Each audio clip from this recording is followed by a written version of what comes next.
Chelsea last night, they completed the signing of Liam Delap.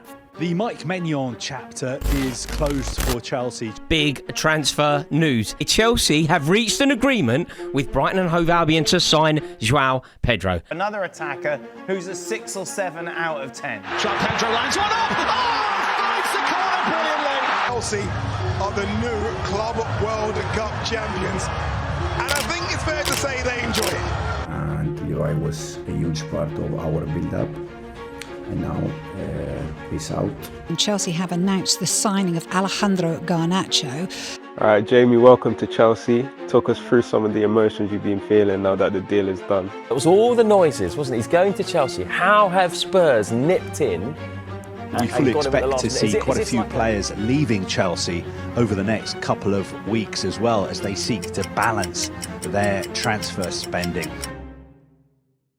What a summer! Chelsea started last season in a confusing place, but ended up being world champions, ultimately being the only club to win every European club competition and winning the new version of the Club World Cup. And even during the euphoric high of being champions, the transfer business was still the focus of the summer. After signing a plethora of attack and a future replacement for an on-fire Cucurella, Chelsea also offloaded a lot of stars. From those who barely spent a calendar year at the club, to those who were unfortunate not to etch a mark at Stamford Bridge. As the window has come to a close, we will take a look at those who have joined the Blues, rating them and looking at what the future holds for them. So sit back and enjoy as we rate Chelsea's transfer window.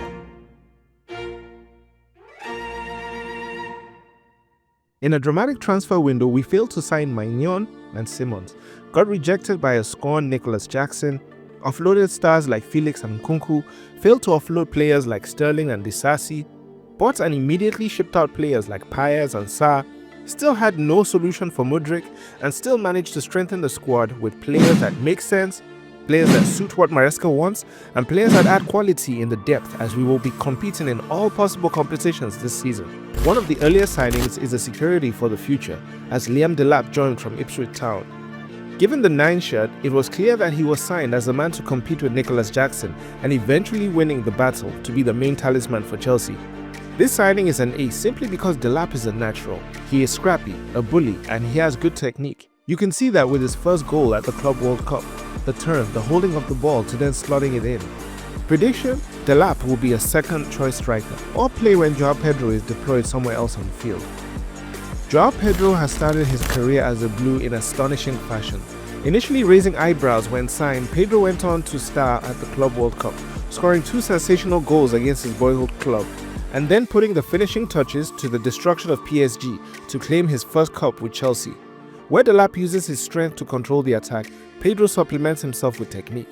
The man has scored by taking shots with his head and running into pockets. Many are expecting to see his relationship with Cole Palmer as the season goes on. Chelsea gets an A for this signing, and prediction: he will be Chelsea's top goal scorer this upcoming season. Somehow Cucurella stays healthy, even though he plays a lot and is given permission to roam all over the field. And luckily Jorel Hato has been signed to be an understudy and relieve the long-haired Spaniard. Already capped with 100 games at Ajax, Hato is capable of playing central defense, which also makes him a utility player in the back. As this signing is mainly for the future, his signing garners a B.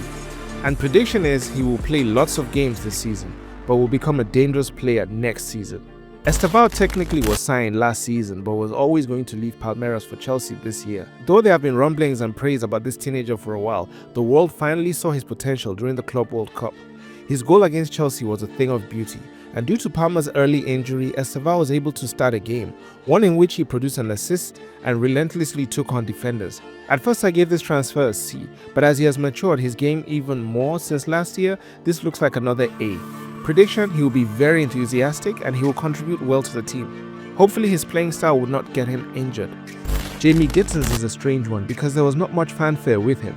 We tried acquiring his signature before the Club World Cup, but he was brought in after the competition. I can't help but feel that even though he was signed earlier in the window, it was because other big names were too expensive or unavailable. So far this season he has played, but it looks like it will take him some time to adjust to the Premier League. His transfer rating is a C+, and in predicting a season, I don't think he will do well, but will do enough to start games. However, he will get better next season. Dario Isugo signed before the opening of the transfer window as part of a deal with Quenda, who will be arriving next season. Brought into a crowded midfield, one will question why he was signed in the first place. He was not loaned out to Strasbourg, so he's seen as a long-term installment. With the midfield boasting to cost 200+ million, and with backups like Romeo Lavia and Andre Santos, it's going to be hard to see the youngster bag many minutes, or even start in big games. We will definitely be seeing him playing in the Carabao Cup or against weaker teams. This is a decent signing that receives a B grade, and the prediction is he's going to be a good squad player. Garnacho was the last signing of the summer, and even though many of us were not keen on his induction into the Blues, we have to recognize that he is Premier League proven, he has a wicked right foot, and he actually picked Chelsea. If you look at all the players that have been loaned out or sold from Manchester United in the last few years, they have improved away from the club.